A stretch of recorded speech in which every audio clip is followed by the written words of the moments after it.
2016 সাল, দিল্লি। দুই বন্ধু আমান গুপ্তা আর সমীর মেহতা একটা স্বপ্ন দেখলেন, ভারতের তরুণদের জন্য স্টাইলিশ, সাশ্রয়ী আর দুর্দান্ত অডিও প্রোডাক্ট তৈরি করার।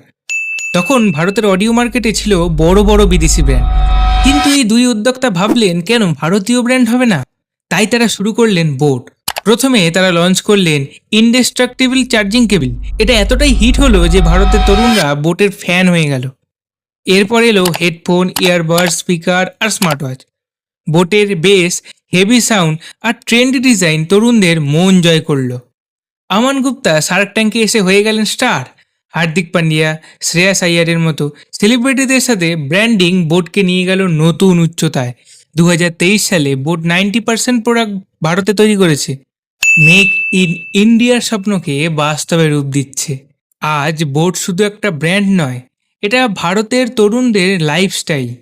এমন গল্প আরও শুনতে সাবস্ক্রাইব করো আর কমেন্টে বলো তুমি কোন বোট প্রোডাক্ট পছন্দ করো।